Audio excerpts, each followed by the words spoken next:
Hey guys, Hannah Bell, family lawyer, outside. I know you're all like, Hannah, we are very sick of looking at the inside of your closet. And you know what?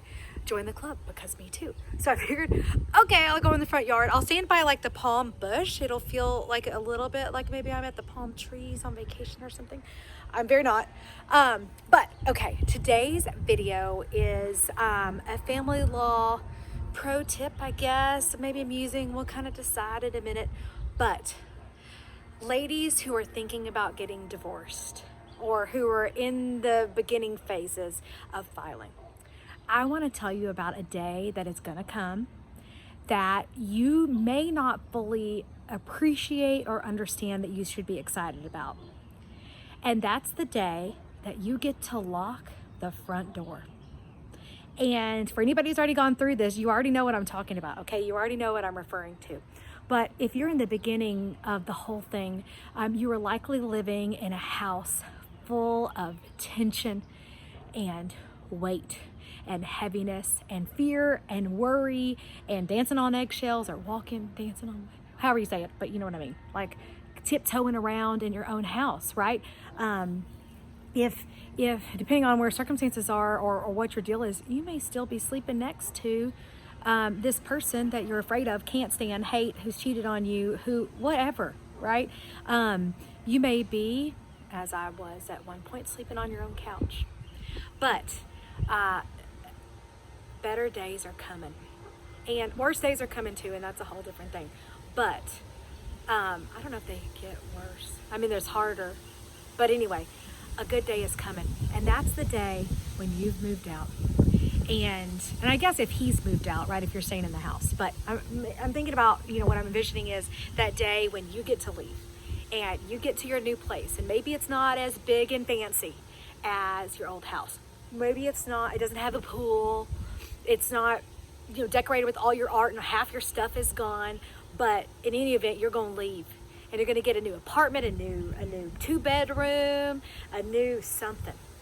And I didn't fully appreciate this in my own divorce. I'm getting that new place.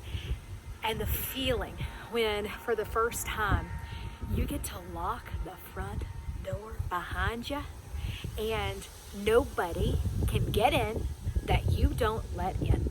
And if they do, then you call the cops or something, right? No one has permission to be there unless you give them permission to be there. And that is a freeing, magical, monumental feeling that I cannot even begin to convey to you. And I was talking to a friend who's going through this right now, and I just kept saying, how's day one of the new life? How's it going? Because I remember that moment. It hit me. No one warned me. No one made me a pro tip video to tell me to look forward to it. But when I closed that door and locked it, I just collapsed in a heap on the floor, bawling, but like happy tears of relief that he couldn't get in the house. And I had the power and the ability to determine that. I was the master of my own life. And you're going to be the master of your own life. You're going to take your power back. You're going to take your control back. And until you get across that threshold, you won't fully appreciate it. I'd venture to say you probably don't even understand the weight that you're under. You probably don't fully appreciate the heaviness that the expectations and the demands and the lack of understanding and just the egg stinking shells. I call it like tiptoeing around the huff and puff, right? With this man huff, puff, puff. You don't have to do it anymore. You know what? If you want to have popcorn for dinner, if you want your kids to eat cereal every day, it don't matter. You can do it if you want. And no one can tell you otherwise. So if you're in the middle of the mud, in the real thick of everything, and it's hard, and you're still stuck. Oh, it's very windy. The wind is my enemy. I love the wind, but not in my videos. If it's really hard and you are stuck, right, and it is difficult and you can't see a light at the end of the tunnel, you can look forward to the day that you get to lock the door. And I would love it if some of you would come back after that happens, or for some people who it's already happening to, and share what that felt like for you, share your moment. My sort of collapse in the foyer, blubbery,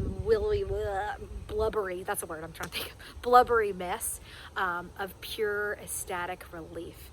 That's when your freedom starts. That's when you start to see some of the payoff for this very difficult decision that you've had to make for your family. That's the part that's in it for you.